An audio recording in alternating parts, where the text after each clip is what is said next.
पारस पत्थर की एक कहानी जो हमें समय के महत्व को समझाती है। तो चलिए फ्रेंड्स, कहानी को सुनते हैं। वन में स्थित एक आश्रम में एक ज्ञानी साधु रहते थे।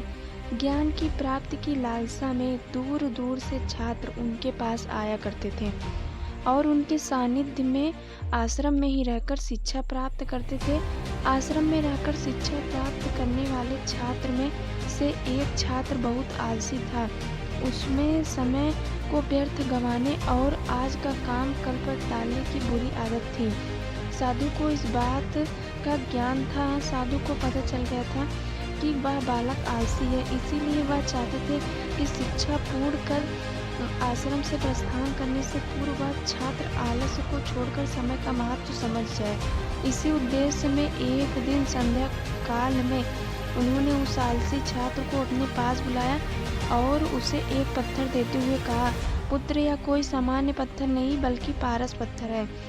लोहे की जिस भी वस्तु को इस पारस पत्थर से स्पर्श करा दोगे वह सोने का बदल जाएगा, यानी कि सोने में परिवर्तित हो जाएगा।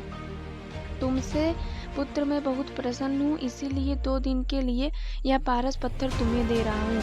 इन 2 दिन में मैं आश्रम में नहीं रहूँगा। मैं पड़ोस के गांव में रहने वाले एक अपने मित्र के घर जा रहा हूँ। जब वापस आऊँगा तो तुमसे ये पारस पत्थर वापस ले लूँगा। उसके पहले जितना चाहो उतना सोना बना लो। छात्र को पारस पत्थर देकर साधु अपने मित्र के गांव चले गए। इधर छात्र अपने हाथ में पारस पत्थर देखकर बड़ा प्रसन्न हुआ। उसने सोचा कि इसके द्वारा मैं इतना सोना बना लूँगा कि मुझे जीवन भर काम करने की आवश्यकता नहीं रहेगी और मैं आनंद पूर्वक अपने जीवन व्यतीत कर सकूँगा। उसके पास 2 दिन था। उसने सोचा कि अभी तो बहुत समय है, 2 दिन शेष है। ऐसा करता हूँ कि एक दिन आराम करता हूँ, अगले पूरा दिन सोना बनाने का काम कर लूँगा। इस तरह उसने एक दिन आराम करने में गंवा दिया। जैसे कि आप लोग पहले से जानते हैं, वह बालक बहुत आलसी था। तब जब दूसरा दिन आया तो उसने सोचा कि आज बाजार से जाकर ढेर सारा लोहा ले आऊँगा और पारस पत्थर से छूकर उसे सोना बना दूँगा।